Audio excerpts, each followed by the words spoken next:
if you've registered a US LLC with a company like Inkfile, like I've done, maybe you've been following through the series I've been posting, you know that you're going to be waiting for your EIN for about 3 months. And that's the time that is required for you to fill the BOI. So a lot of people ask questions like, how do I fill the BOI even when I have not received my EIN? And that's exactly what we're going to do. I have not received my EIN, so you're going to see how I'm going to go through the process regardless. Now, I'm on the official website of FineSend. I'm going to leave the link in the description. And you can see here it says file your BOIR, so which is your Beneficial Ownership Information Report. I'm going to click on that. Now, there are basically two ways for us to go through the process. One is offline, using the PDF and Adobe Reader, but why are we going to go through all that trouble when we have the online option? So we're going to go with the online option. I'm going to click Prepare and Submit BOIR. And now we can start the process.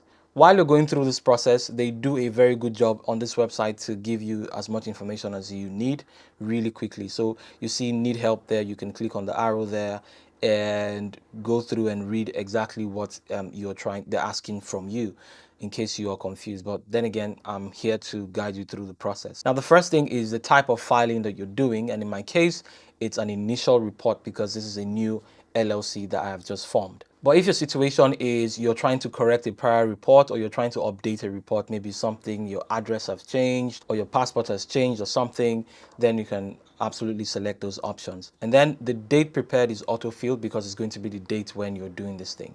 Now we can click on next and move on to the next section. Here we are required to provide the legal name of the reporting company's legal name. Now this is not your name. If you click on the arrow here, it says enter the reporting company's full legal name as recorded on the articles of incorporation. So what they're asking for is your business name, as I have here. This is mine, so I'm just going to copy that there and head back over and provide that. So the next thing is if you have a DBA, you can provide that. That's a doing business as. I don't have that, so I'm just going to leave that as is. And then move on to the form of identification. Now, this is how you want to be identified. This is where you have to provide your EIN if you have registered your business and you've gotten the EIN. For those who live in the US, it's going to be easier for them because they're going to have either one of these, the EIN, because they get the EIN faster than we do. We have to wait a couple of weeks or months, depending on what service you use. And then the people in the US can use an SSN or their ITIN. But for foreigners, you can use your tax identity number as a citizen of a different country. Like I am a Nigerian and I have my TIN. Now, if you want to learn how to get your TIN for absolutely free, I have made a very quick video and I'll leave the link to that in the description. In just 2 minutes, you'll learn how to do that and you can be ready for this process. So now I'll proceed to provide my tax identity number. So now I'm going to select the country or jurisdiction for my foreign tax identity number. In my case, it's Nigeria. So I'm going to just search for Nigeria there and provide it. But of course, any country where you're from that has issued you this TIN, you want to provide it there. Now, moving forward to the jurisdiction of formation, we're going to select the country as the United States of America because that's where we have registered our business. And then we're going to select the state of formation. In our case, it's New Mexico, right there. But if you've registered your business in Delaware, in Wyoming, or wherever, just search the state and provide that. All you need to provide here is the state of formation, and that's it.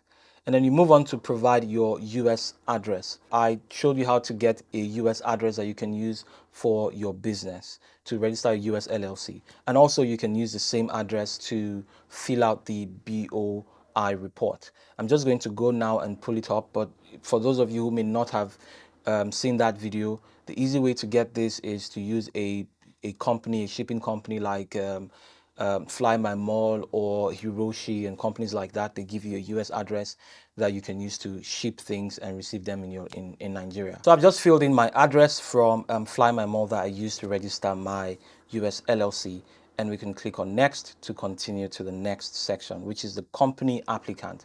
So this is where you fill out who is the representative of your company who is doing this for you. So if you've used an individual contractor, there are a lot of individuals who help create US LLCs for people living outside of the US. They are going to provide their information here.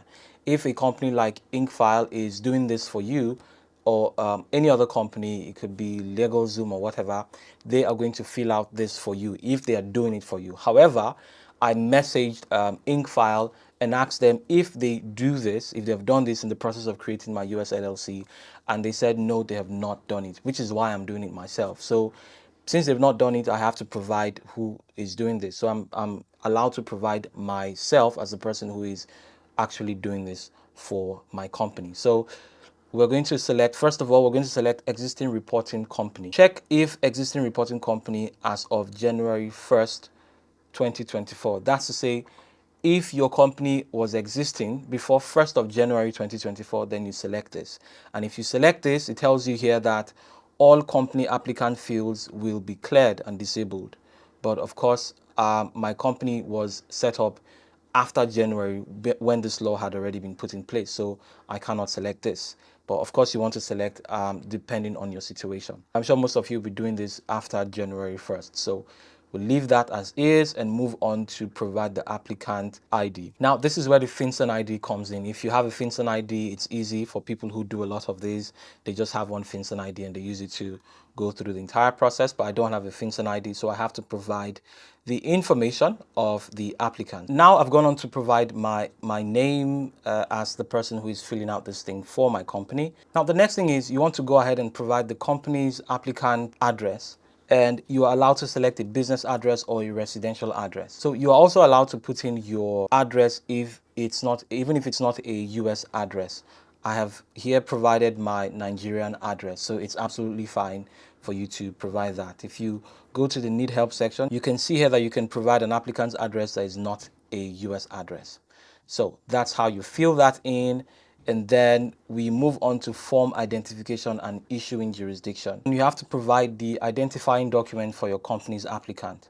And here you have to select the driver's license or the foreign passport. Now, the first three are for US residents. So if I select state issued driver's license and I go down to the country, I cannot fill out Nigeria. As you can see there, the countries are just limited to a few countries. And if I select the state local as well, I cannot fill out Nigeria. And if I select US passport, then I'd have to, it automatically fills out the United States. So I'm only left with the option of a foreign passport. So I am going to provide my foreign passport there, my Nigerian passport for this purpose. So I'm going to go ahead to provide my identity number for my passport and then upload an image of the passport right here, and I can click on next and go to the final section, which is where I'm going to enter the information of the beneficial owner. Now this option you select if you are doing this on behalf of a minor, but of course that's not the case here. So we go ahead, if you have a FinCEN again, you can just make it easy and provide your FinCEN ID. But we are going to actually provide our information because we don't have a FinCEN ID. If your company is an exempt entity, you just check this, but again, we are not an exempt entity. And finally here, we can start providing the name and information of the beneficial owner, in this case, my name. Now I've gone on to input all of my information. I have entered my first name, my last name, my middle name, my date of birth, then my address, my city, my country, Nigeria there, the postal code, and then I've selected foreign passport and I've entered the country of jurisdiction, which is Nigeria, and then provided my passport number.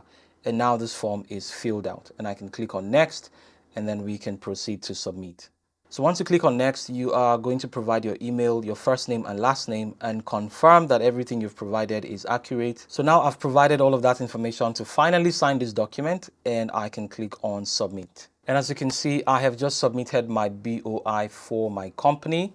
And I can download this transcript, which I highly recommend that you do, and keep it safe just in case you want to change something. You just want to have that for the purpose of reference. If you have any questions or any thoughts, please leave them in the comment section, and don't forget to like the video and subscribe. And thank you guys for watching. I will see you in the next video.